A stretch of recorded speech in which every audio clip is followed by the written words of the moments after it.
Hello అండి.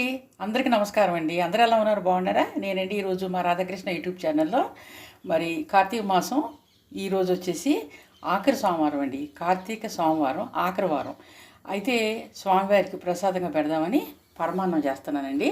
పరమాన్నం మరి ఎలా చేయాలంటే ముందుగా పాలు కొంచెం నీళ్లు కలుపుకుని బాణీలో పోసుకున్నాను. స్టవ్ వెలిగించుకున్నాను, స్టవ్ మీద పెట్టాను.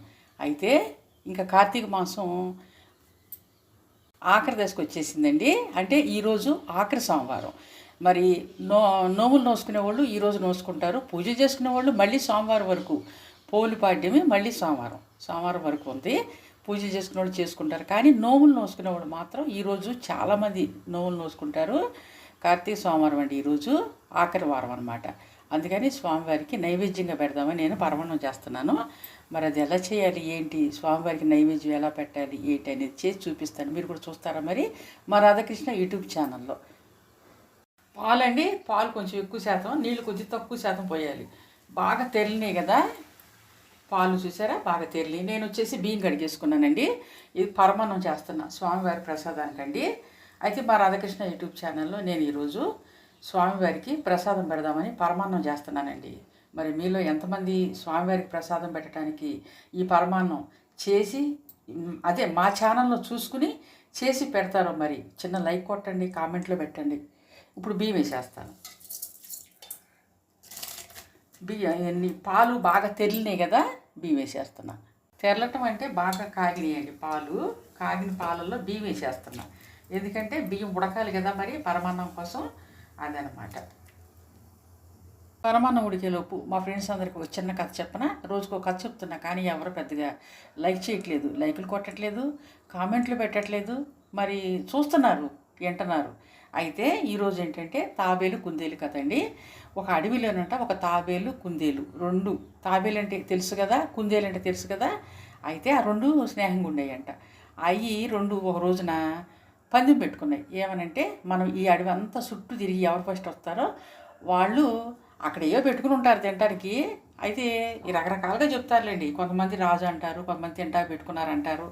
అయితే ముందుగా ఎవరు వస్తారో వాళ్ళు అవి తీసుకుని తినేయాలని లెక్క పెట్టుకుని సరే కుందేలు ఏం చేసింది, గబగబా తాబేలు దేకలేదుగా, నడవలేదుగా.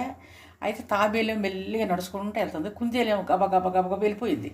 ఎంత లెక్క వెళ్ళిపోయింది అంటే తాబేలు కంటి కనపడినంత లెక్క వెళ్ళిపోయి ఏం చేసింది, ఇంకా అబ్బో తాబేలు అసలు నాకు కనే పడతలేదు, ఎక్కడో వెనకాల ఎక్కడో ఉంది, ఆ తాబేలు వచ్చేటప్పటికి నేను కునుకు తీసి లేకొచ్చు, నిద్రపోయి లేకొచ్చు అని చెప్పేసి ఏం చేసింది, ఒక చెట్టు కిందకి వెళ్ళి కునుకు తీసింది. ఈ తాబేలు ఏం చేసింది, మెల్లిగా వచ్చి చూస్తే వెళ్తుంది మెల్లిగా దేక్కుంటా వెళ్తుంటే ఇది నిద్రపోతుంది కుందేలు. అప్పుడు అనుకుంది, అమ్మో ఈమె లేచింది అనుకో, నాకన్నా స్పీడ్గా పరిగెత్తుద్ది, నేను నడవలేను, ఎందుకు వచ్చింది మెల్లిగా వెళ్దామని చెప్పేసి మెల్లిగా వెళ్ళిపోయింది. వెళ్ళి పాయింట్లోకి గెలవాల్సిన చోట్లోకేమో తాబేలు వచ్చేసింది. ఈ కుందేలు అక్కడ నిద్రపోయి తర్వాత లేచి వచ్చి చూసేదాడికి ముందుగా వచ్చింది ఎవరు, తాబేలు. అప్పుడు అందంట, నేను పరిగెత్తగలను అన్న గర్వంతో పడుకుని నిద్రపోయాను, నువ్వు ఎక్కడో ఉండవని చూసుకుని నువ్వు నడవలేవు రాలేవు అని మెల్లిగా దేక్కుంటా ముందు నాకన్నా ముందు వచ్చి కూర్చున్నావు, నువ్వే గొప్పదానివి అని. అట్లాగే ఎవరు కూడానండి మనం ముందుగా ఎవరికన్నా ఎవరు గొప్పోళ్ళు, నేనే గొప్ప, నేనే ముందు పరిగెత్తగలను, నేనే బాగా పూజలు చేయగలను అని ఇర్రవేగకూడదు. మన అందరికన్నా ఆ భగవంతుడు గొప్పోడు. కాదంటారు అవునంటారు, కామెంట్లో పెట్టండి.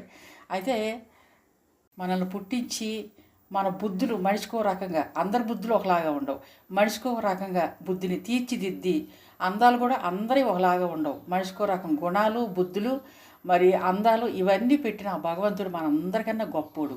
మరి ఆ సాంబయ్యని ఈ సమయంలో తలుచుకుని ప్రసాదం ఉండి ఆ సాంబయ్యకి పెట్టాలి కదా. మనం అందరం కూడా హరహర మహాదేవ శంభో శంకర ఓం నమ శివాయ.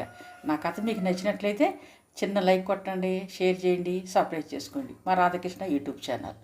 నేను కుందేలు తాబేలు కథ చెప్పే లోపు పరమాన్నం ఉడికిపోయింది. అయితే ఇప్పుడు బెల్లం వేస్తానండి, ఉడికిపోయింది కదా, బెల్లం వేస్తున్నాను. పరమాన్నం అండి, ఈ అన్నము మనం పాలల్లో బియ్యం వేస్తాం కదా, ఆ బియ్యం ఉడక్కోకుండా బెల్లం వేయకూడదు. వేస్తే ఆ పరమాన్నం ఉడకదు, ఇంకా మెతుకులుగా అలాగే ఉంటుంది. ఈ అన్నం అంతా ఉడికినాక బెల్లం వేసుకోండి. చాలామంది ఏం చేస్తారంటే, నేను కూడా అట్లాగే చేస్తాను, బెల్లం కరగ పెట్టుకుని ఉడకూడతాం అప్పుడప్పుడు, మంచి బెల్లం ఏది, అందుకని నేను ఆ పని చేయట్లేదు. మీరు ఏం చేస్తారంటే అన్నం ఉడికిన తర్వాత ఈ పరమాన్నం ఉడికినాక బెల్లం వేయండి. ముందుగానే వేస్తే అన్నం ఉడకదు. బెల్లం వేసుకుని బాగా తిప్పుకున్నాను కదా, ఇప్పుడు జీడిపప్పు కూడా వేస్తానండి.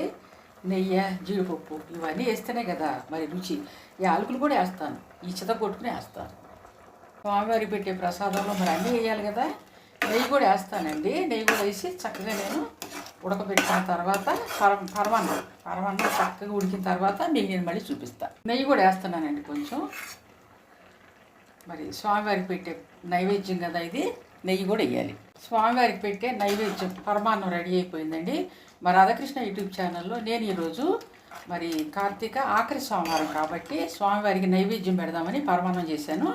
మరి మా రాధాకృష్ణ యూట్యూబ్ ఛానల్లో నేను చేసిన పరమాన్నం ఎలా చేశానో మీకు చూపించాను కదా. మీకు నచ్చినట్లయితే లైక్ చేయండి, షేర్ చేయండి, సబ్స్క్రైబ్ చేసుకోండి. ఈ వీడియో ఆపేస్తానండి.